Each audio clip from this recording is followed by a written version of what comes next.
అందరికీ జై శ్రీరామ్. నేను మీ పని రాజేష్. ఈరోజు యాక్చువల్గా రెండో వీడియోలో మళ్ళీ రావడానికి కారణం ఏంటి అంటే, టైటిల్ చూసారు కదా. ముందుగా నా యాక్సిడెంట్ అప్డేట్స్, నెక్స్ట్ మళ్ళీ రీఫార్మేషన్. సో ఈ రెండింటి గురించి చెప్పడానికని చెప్పేసి ఈరోజు మళ్ళీ మీ ముందుకు వచ్చాను. ఏంటి అంటే, ఫస్ట్ ఆఫ్ ఆల్ మొదట నా యాక్సిడెంట్. సో నాకు జరిగిన యాక్సిడెంట్ గురించి చాలా తక్కువ మందికి తెలుసు. యాక్చువల్గా మా ఫాదర్ ఎవరైతే ఉన్నారో, ఫాదర్ని నేను తీసుకొచ్చే టైంలో, సో ఆ టైంలో నేను పోస్ట్ కూడా పెట్టాను. ఫాదర్ని తీసుకొచ్చే క్రమంలో నేను, మా నాన్నగారు, మా మిసెస్, మేము ముగ్గురం సో వస్తున్నప్పుడు యాక్సిడెంట్ అయింది. ఒక మనిషి అడ్డొస్తే తప్పించబోయి సో వెళ్ళి డివైడర్ గుద్దుకున్నాం. నిజానికి చెప్పాలంటే బాగా దెబ్బలు తగిలే చెప్పాలంటే ముగ్గురికి. సో ఇలాంటి సిచ్యువేషన్లో నిజానికి చాలా తక్కువ మంది తెలుసు, చాలామంది కూడా హెల్ప్ చేశారు. నిజానికి చెప్పాలంటే అది ఒక బిగ్ హెల్ప్ అనమాట. సో దానివల్ల చాలా ఫాస్ట్గానే రికవర్ అయ్యాం, మా నాన్నగారు, నేను కూడా. సో నేను మీ ముందుకు మళ్ళీ రాగలిగాను అంటే దానికి కారణం హిందూ బంధువులు అందరూ ఇచ్చినటువంటి హెల్పింగ్ హ్యాండ్. నిజానికి చెప్పాలంటే ఎప్పుడైతే మేము 2012 నుంచి స్టార్ట్ చేశామో ధర్మ పోరాటం అనేది, 2016 టైంలో, అంటే దగ్గర అప్పటికే 3 ఏళ్ల నుంచి సోషల్ మీడియా కానీ లేదంటే పబ్లిక్లో కానీ మేము చేసినటువంటి ప్రయత్నం అంటే, పొద్దున 8 గంటలకి వర్క్కి వెళ్ళి ఈవినింగ్ 7-8 కల్లా ఇంటికి వచ్చి, సో అప్పటి నుంచి 10 ఆ లోపుగా భోజనం చేసుకొని దగ్గర 4 వరకు కూడా, అంటే నిద్రపోకుండా చేసిన పనిని బట్టి సో చాలా వరకు చెప్పాలంటే చాలా హై లెవెల్లో రిజల్ట్ వచ్చిందని చెప్పచ్చు. సో ధర్మ పోరాటం చేసే వాళ్ళు కూడా చాలా వరకు ఎక్కువే అయ్యారు. సో ఇది ఏదైతే ఉందో మంచి రిజల్ట్ వచ్చింది. కానీ ఈ 2-3 సంవత్సరాలు ఇదే కంటిన్యూ చేయడం వల్ల సరిగా నిద్రపోకపోవడం, సరిగా రెస్ట్ తీసుకోకపోవడం, సో నేను నా ఫ్యామిలీనే పోషించుకుంటూ తిరిగి మళ్ళీ సోషల్ మీడియాలో మన ధర్మం గురించి పోరాటం, మన ధర్మం మీద దాడి చేసే వాళ్ళని ఎదుర్కోవడం, ఇలాంటి ప్రతి ప్రయత్నం వెనుక చేసినటువంటి ప్రయత్నం మూలంగా సో 3 ఏళ్లలో నిజానికి చెప్పాలంటే చాలా వరకు అనారోగ్యం బారిన పడిన పరిస్థితి కూడా వచ్చేసింది. సో ఎటువంటి అనారోగ్యం అంటే, బ్లడ్ పైల్స్ వచ్చి బ్లడ్ లాస్ అయ్యి, సింపుల్గా చెప్పాలి అంటే 6%కి వచ్చేసినటువంటి పరిస్థితిలో, నిజానికి నేను ఒక చావబోతున్నాను అనుకునే పరిస్థితిలో తిరిగి మళ్ళీ మన హిందూ బంధువులందరూ కలిసి తలో చేయి వేసి ఆ టైంలో మళ్ళీ వైద్య సహాయం అందించి మళ్ళీ మనకి ఆ టైంలో చాలా పెద్ద సపోర్ట్ చేశాను. నిజానికి చెప్పాలంటే, అంటే నేను చేసే పనికి నా బాధ్యతను పెంచారనమాట. సో అలాంటి సందర్భంలో మళ్ళీ త్వరగా మళ్ళీ ఆరోగ్యం పుంజుకొని మళ్ళీ వచ్చి, నిజానికి ఇలా చావు వరకు వెనక్కి వెళ్ళి రావడం అనేది నాకు కొత్త ఏం కాదు. నిజానికి చెప్పాలంటే 4సారి 5సారి. అయితే మొదటి 3 సార్లు మన భగవంతుడు రక్షించాడు. నిజానికి భగవంతుడు రక్షించాడని చెప్పాలి, యేసుగాడికి దీనికి సంబంధం లేదు. అండ్ రెండోది ఏంటంటే, ఏదైతే మన 4వసారి, ఈ 4వసారి మాత్రం అప్పటికి మనం పోరాటం చేస్తూ, లేదంటే యూట్యూబ్లో 2016 అనుకుంటా, 2016 నుంచి యూట్యూబ్లో వీడియోస్ చేస్తూ, అంటే అప్పుడు ఇంకా బాధ్యత పెరిగింది. సో దానివల్ల ఇంకా అసలు నేను టైం అనేది స్పెండ్ చేసే అవకాశం కూడా, నిజానికి చెప్పాలంటే అంత టైం ఉండేది కాదు. ఫ్యామిలీ కోసం టైం స్పెండ్ చేయగలిగిన అవకాశం ఉండేది కాదు. దాంతోపాటు ఇంకా చాలా, నిజానికి నాకు దగ్గరగా ఉన్న వాళ్ళు ఎవరైతే ఉన్నారో వాళ్ళందరికీ తెలుసు.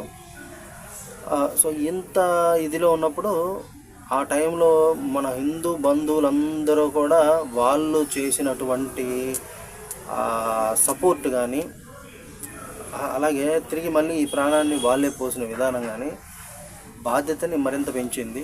సో దాన్ని చేసుకుంటూనే వచ్చాం. అయితే అప్పటికి చాలామంది కూడా మనతో పాటు నడిచి మనతో పాటుగా పోరాటం చేయడానికి సిద్ధంగా ఉన్న వాళ్ళు చాలామంది ఉన్నారు. సో అలాంటి వాళ్ళు ఎవరైతే ఉన్నారో వాళ్ళకి మనము ఫ్రీలాన్సర్స్ అంటే వాలంటరీగా చేయడానికి వచ్చిన వాళ్ళే చాలామంది. కానీ వాళ్ళల్లో కూడా చాలామందికి సరైన ఆర్థిక సహాయం అనేది లేక, సో అలాంటి సందర్భాల్లో కూడా వాళ్ళు వర్క్ చేసిన వాళ్ళు చాలామంది ఉన్నారు. కానీ అటువంటి సందర్భాల్లో కూడా వాళ్ళు మనతో నిలబడి ఉన్నప్పుడు ఎప్పుడైతే మళ్ళీ తిరిగి మనము అంటే 2016 నుంచి మనం ఛానల్స్ నడిపిస్తూ ఏం చేసినా సరే ఎటువంటి ఫండ్స్ తీసుకోలేదు. ఎందుకంటే అప్పుడు మన మొక్కల మీద ఉన్నాము, మనకి అవకాశాలు అవసరం లేకపోయింది. సో ఎప్పుడైతే 2020 నుంచి మనతో నడుస్తూ మనతో వాలంటరీగా చేసేవాళ్ళు చాలామంది రావడం చేయడం వల్ల అప్పటి నుంచి కూడా మనము ఫండ్స్ తీసుకోవడం జరిగింది. ఎందుకంటే మానిటైజేషన్ అనేది లేకపోవడం చేత.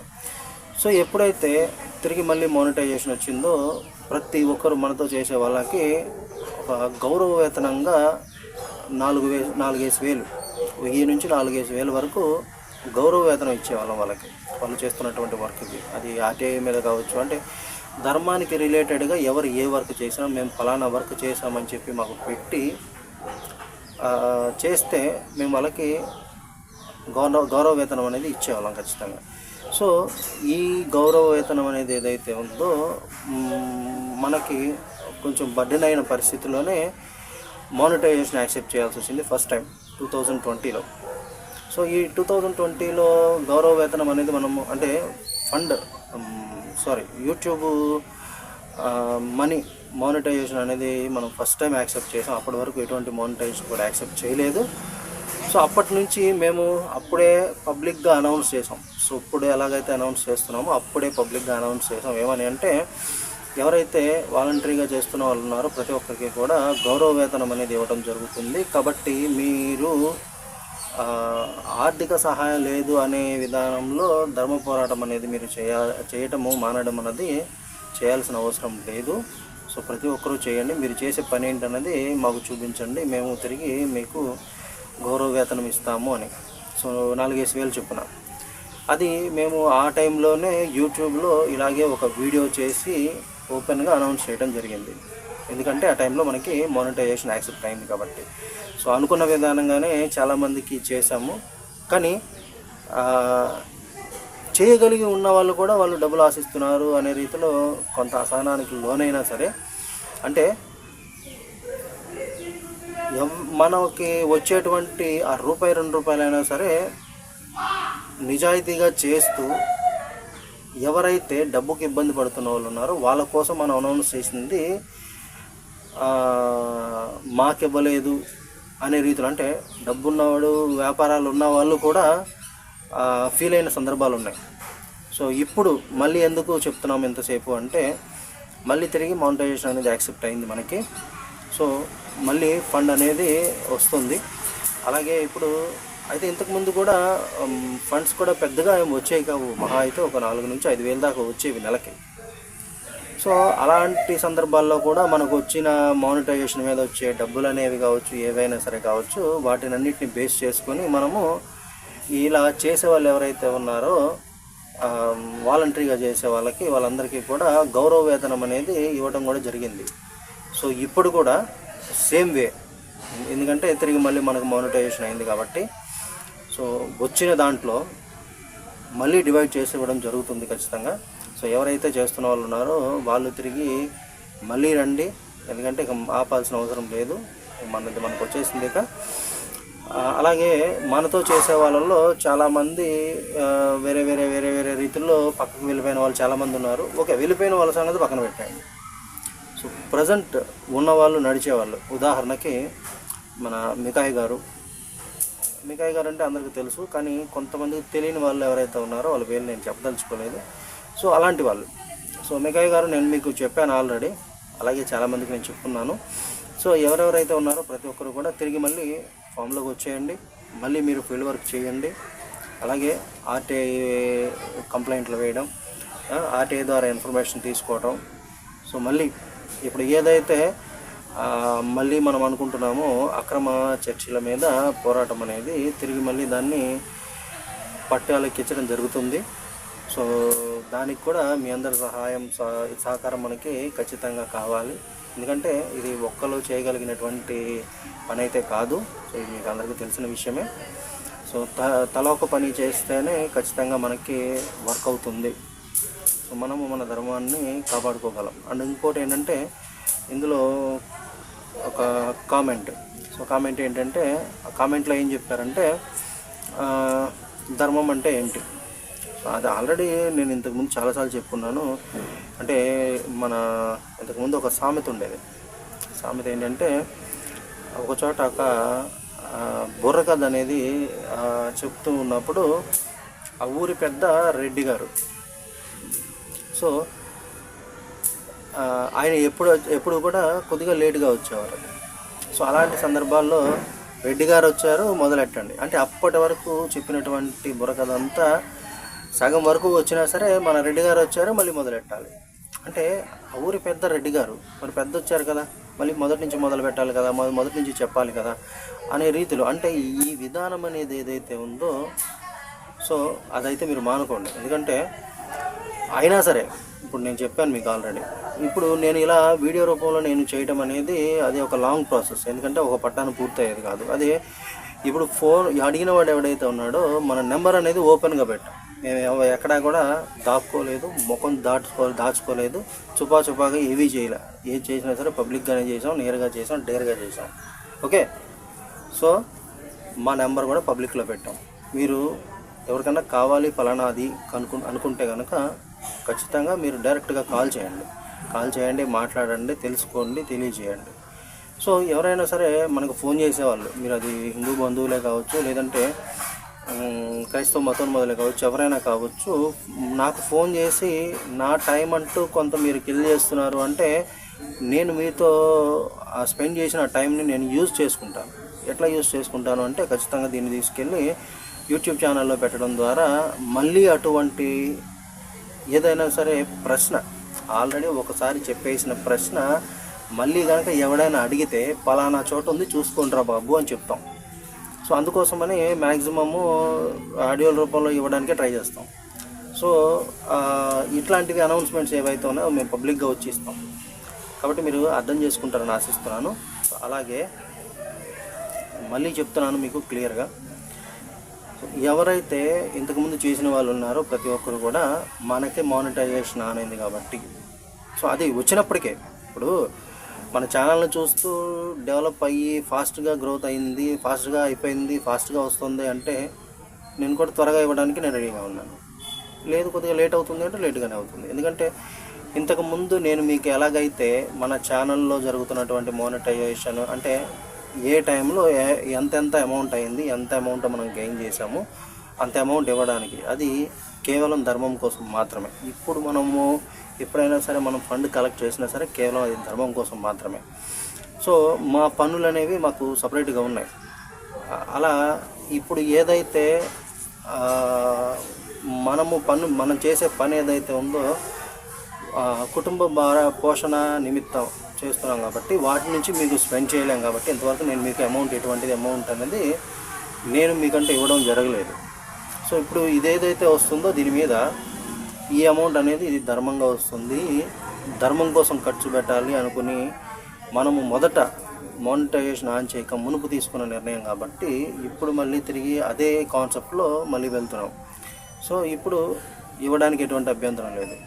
సో అది మీరు ఎవరికైనా చెప్పకపోయినా సరే అది మీ ఇష్టం. అది కానీ మీకు ఇచ్చే జీతాలు ఏవైతే ఉన్నాయో వాటి గురించి అనౌన్స్మెంట్ అనేది చేయము. ఎందుకంటే అవి గౌరవ వేతనము, అది మేము మీకు ఇస్తాము అంటే మీరు చేసే పని బట్టే ఇస్తాం. సో దాని గురించి అయితే ఎటువంటి అనౌన్స్మెంట్ అనేది చేయము. సో దీని విషయం అయితే క్లియర్గా నేను మీకు చెప్తాను. దాన్ని మీరు కనుక అర్థం చేసుకొని మనతో మళ్ళీ తిరిగి నడవగలగాలనుకుంటే కనుక నడవచ్చు. అలాగే ధర్మం కోసం మాత్రమే. సో ఇందులో ఎటువంటి పర్సనల్ వర్క్స్ అనేవి ఉండవు. క్లియర్గా చెప్తున్నాను. పర్సనల్ వర్క్స్ అనేవి ఉండవు. పర్సనల్ వర్క్స్ ఉంటే సో ఇంతకుముందు వచ్చినటువంటి డిస్టర్బెన్సెసే వస్తాయి. సో అటువంటిది మళ్ళీ రాకూడదనే నిర్ణయంతో స్పష్టంగా చెప్తున్నాం, కేవలం ధర్మం కోసం మాత్రమే. సో మనకే తిరిగి మానిటైజేషన్ ఆన్ అవ్వడం అనేది సో ఇట్స్ గుడ్ థింగ్. అది మనలా ధర్మ పోరాటం చేసే వాళ్ళందరికీ కూడా సహకారం అవుతుందని, అలాగే మన ఛానల్ని వీలైనంత వరకు మీదే మీ చేతిలో భారమే. మన ఛానల్ ఎంతగా ఫాస్ట్గా మూవ్ అయితే, ఎంత ఫాస్ట్గా డెవలప్ అయితే అంత త్వరగా మీకు కూడా అమౌంట్ ఇవ్వడం అనేది జరుగుతుంది. అలాగే అంతే త్వరగా మనము తీసుకెళ్ళాలనుకుంటున్న కంటెంట్ ఫాస్ట్గా తీసుకెళ్ళడం కూడా జరుగుతుంది. సో ఇందులో మనం తీసుకెళ్ళే ఏ కంటెంట్ అయినా సరే, ఎవడైనా సరే భిన్న కోణాల్లో చూసే ప్రయత్నం చేస్తున్నారు, చూపించే ప్రయత్నం చేస్తున్నారు. కానీ ఎటువంటి భిన్న కోణాలు అనేవి లేవు, కేవలం ధర్మం మాత్రమే ప్రధానం. అలా ఒక ధర్మద్రోహి అయినటువంటి రాజేష్ సిగ్గుబిల్లగాడు గురించి కూడా మనం చెప్పడం జరుగుతుంది. ఎందుకని అంటే వాడు ఎటువంటి ధర్మద్రోహి అన్నది మీకు తెలుసు, హిందూ దేవీ దేవతలు ఎట్లా దూషించేవాడు అన్నది మీకు తెలుసు. సో ఎవరైతే ఈ ధర్మద్రోహులు అనే వాళ్ళు ఎవరైతే ఉన్నారో వాళ్ళని ఎక్స్పోజ్ చేయడమే మన పని. అలాగే ధర్మం కోసం పనిచేసే వాళ్ళు ఎవరైతే ఉన్నారో వాళ్ళని ఎక్స్పోజ్ చేయడం కూడా మన పని. సో ఇంతకుముందు అలా చేసాము, కానీ వాళ్ళు ఎటువంటి వాళ్ళు అన్నది తెలుసుకోకుండా మనం ఎక్స్పోజ్ చేయడం వల్ల మేకై కూర్చున్నటువంటి సంఘటనలు ఉన్నాయి. సో ఇక మీదట అలా చేయదలుచుకోలేదు. వాళ్ళు ఖచ్చితంగా ధర్మం కోసం మాత్రమే నిబద్ధతతో నిజాయితీతో చేస్తే ఖచ్చితంగా మన తరపు నుంచి సపోర్ట్ అనేది ఉంటుంది. సో నా యాక్సిడెంట్ టైంలో నాకు సపోర్ట్ చేసినటువంటి వాళ్ళు ప్రతి ఒక్కరికి కూడా ధన్యవాదాలు. నాకు ఓకే, నేను గెటిన్ అయ్యాను, అలాగే మా నాన్నగారు కూడా గెటిన్ అయ్యారు. తిరిగి మా వైఫ్కి మాత్రం కొంచెం సీరియస్గానే ఉంది. సో చెప్పలేం. Okay, anyway, no issue. Thank you so much. ప్రతి ఒక్కరూ కూడా ఇంతకుముందు మనతో పనిచేసిన వాళ్ళు ఎవరైతే ఉన్నారో చాలామంది మన కాంటాక్ట్లో లేరు. ఎందుకంటే మన మీద జరుగుతున్నటువంటి కేసుల పరంగా తీసుకున్నటువంటి మొబైల్స్ వల్ల నేను చాలా వరకు కాంటాక్ట్స్ మిస్ అయ్యాను. కాబట్టి ఈ వీడియో ప్రతి ఒక్కరూ కూడా మన హిందూ బంధువులందరికీ చేరేలాగా షేర్ చేయండి. అయితే వాళ్ళు చేసే వర్క్ను బట్టి ఖచ్చితమైన గౌరవ వేతనము ఆ నెలలో మనము పొందినటువంటి, అది యూట్యూబ్లో వచ్చినటువంటి మానిటైజేషన్ ద్వారా కావచ్చు, లేదంటే మనకి కొంతమంది ఫండింగ్ చేస్తున్నారు. చాలామంది హిందూ బంధువులు మనకి ఫండింగ్ చేస్తున్నారు. అది ఎంత అమౌంట్ అయినా కావచ్చు, టోటల్ అమౌంట్ అనేది ఏదైతే ఉందో టోటల్ అమౌంట్ మీద డివైడ్ చేసి, ఎంతమంది పర్సన్స్ ఉన్నారో అంతమంది పర్సన్స్కి డివైడ్ చేసి మీకు అమౌంట్ అనేది ఇవ్వడం జరుగుతుంది. సో ఇందులో ఎటువంటి స్వార్థము మరొకటి ఏమీ లేవు, కేవలం ధర్మం నిమిత్తం మాత్రమే. సో దీన్ని ఎవరో కూడా వేరే రీతిలో ఉపయోగించొద్దని పదే విజ్ఞప్తి చేస్తూ వీడియో క్లోజ్ చేస్తున్నాను. Thank you. జై శ్రీరామ్. భారత్ మాతాకి జై.